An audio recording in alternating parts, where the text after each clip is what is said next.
BFM Business, Intégral Bourse, 15h, 18h, la bourse en temps réel. Bon, et autre dossier dont on va parler à présent dans le domaine de la santé, c'est votre domaine. Alice Labou, bonjour. Bonjour Grégoire. Présidente de Trecento Asset Management. On va parler avec vous dans un instant de Novo Nordisk. Juste votre sentiment de marché, là, c'est vrai qu'on a clôturé sur un plus haut depuis septembre 2008, hier à Paris, pas mal pour le CAC, 4400 points. C'est vrai que ça faisait un moment qu'on n'avait pas vu ces niveaux-là et qu'on les attendait d'une certaine manière. Bon, alors pour l'instant, tous les scénarios de fin d'année finalement se valident, à part un espèce de choc exogène venu des émergents. Les marchés tiennent, les publications sont relativement bonnes aux États-Unis et en Europe, et les investisseurs continuent à envoyer du flux massif sur nos marchés actions, et pour le plus grand bonheur des gérants pas de prudence particulière, vous dites, sur ces niveaux-là quand même, ou bon, il faut... Là, le marché reprend son souffle un petit peu. Je pense que c'est pas plus mal qu'il continue à le faire, mais en réalité, les sociétés publient de bons résultats, donc je crois qu'elles continuent à gagner des parts de marché, elles continuent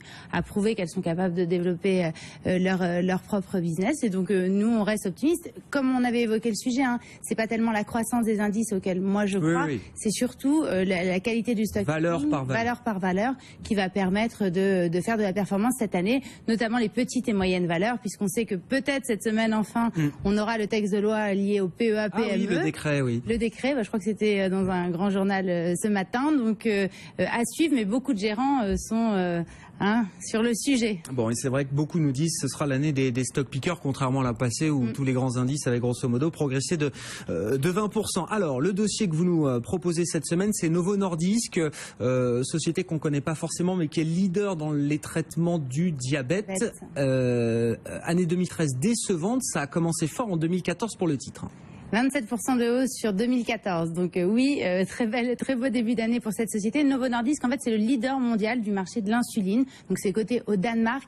Je vous en ai déjà parlé, mais là, je vais carrément vous raconter la petite histoire parce que ça vaut le coup. En 1922, un couple de Danois, donc elle est médecin, lui est professeur, partent aux États-Unis et découvrent qu'on ponctionne chez du bœuf de l'insuline et qu'on l'injecte chez les diabétiques. Elle-même diabétique, évidemment sensible au sujet, c'est que sur le continent européen, c'est une technologie qu'on ne connaît pas.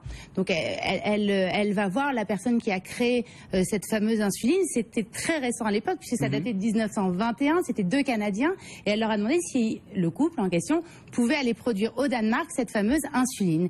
Et c'est ce qu'ils ont fait, ils ont eu l'autorisation, ils sont rentrés au Danemark et dès 1922, ils ont produit eux-mêmes les premières insulines extraites du bœuf sur le continent européen. Et c'est ainsi qu'est née la société Nordisk.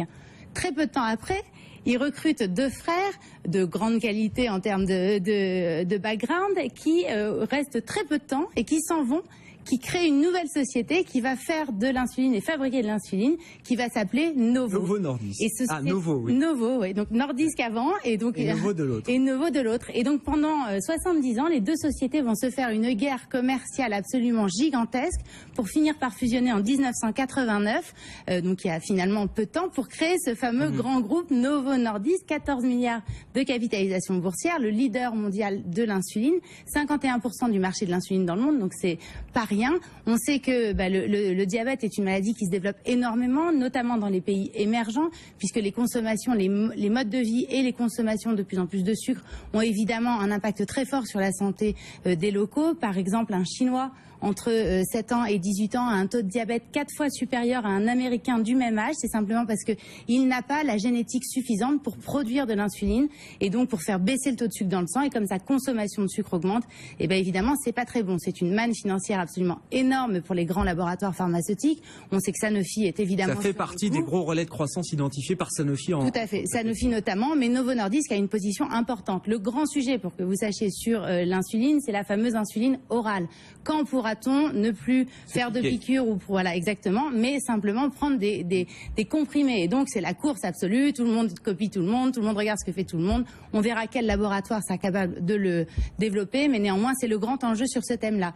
Et Novo Nordisk aujourd'hui en bourse, donc l'année dernière ça n'a rien fait. Cette année ça a pris plus de 28%. Moi j'ai allégé un petit peu parce que quand même ça a tellement monté que ça vaut le coup. C'est devenu assez cher. C'est une société à surveiller, mais qui a quand même beaucoup de concurrents autour d'elle. Bon, peut-être attendre un repli du titre effectivement si on veut initier une position sur Novo Nordisk, société danoise donc leader mondial de l'insuline. Merci Alice. Alice. Alice Merci. Labou, présidente de Trecento Asset Management, chaque mardi après-midi sur BFM Business. Il est quasiment 16h30, dernière heure de cotation en Europe et le CAC 40 donc qui est bien parti pour marquer une pause après son nouveau sommet d'hier.